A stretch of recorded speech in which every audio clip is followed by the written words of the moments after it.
Sillon. Bonjour, c'est à mon tour de relever le Ice Bucket Challenge. Je remercie Dominique Trépanier de m'avoir nominé. Dominique qui, tout comme moi, a l'honneur d'être le papa d'un petit garçon atteint d'amyotrophie spinale de type 1. On entend beaucoup parler de la SLA, la sclérose latérale amyotrophique, depuis un mois, mais saviez-vous que le mois d'août, en réalité, est le mois de sensibilisation à l'amyotrophie spinale, plus communément appelé SMA.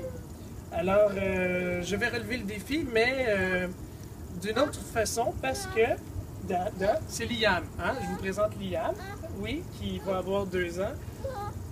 Dans mon cas, je vais le déposer, donnez-moi une seconde. OK, Loulou? Je remercie tous les gens qui donnent des sous parce qu'effectivement, la recherche ne peut pas avancer sans argent, mais l'argent ne peut pas faire tout. Alors, dans mon cas, je vais nominer le docteur Couillard, le docteur Barrette et le docteur Bolduc parce qu'à cette cause-là, ça prend aussi une volonté politique pour pouvoir faire avancer les choses. À savoir que c'est beau financer de la recherche, mais malheureusement, encore faut-il que ces médicaments-là deviennent accessibles. Alors j'aimerais ça qu'un projet de loi dans le sens soit parti pour obliger ou inciter tout du moins les compagnies pharmaceutiques à intégrer dans le développement de leurs médicaments des accès compassionnels ou des accès élargis pour pouvoir les rendre aux gens malades qui en ont besoin. On aurait aussi besoin que les médecins respectent à l'aube où des solutions sont en train d'arriver.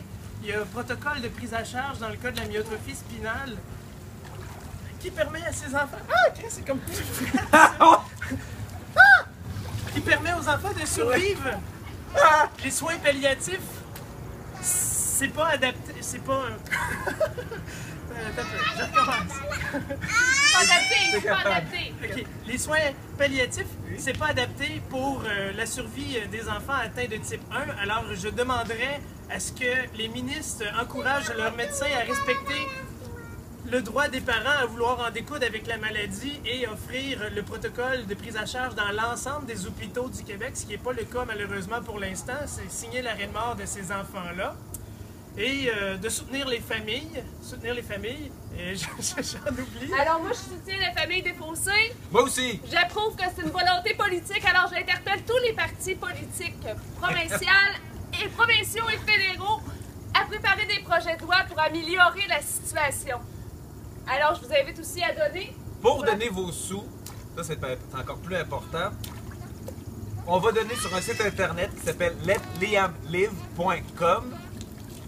C'est simple, vous pouvez payer par PayPal et vous donnez directement à Liam pour les recherches ils font des médicaments directement pour Liam et que son papa fait d'un courage extraordinaire et sa maman aussi.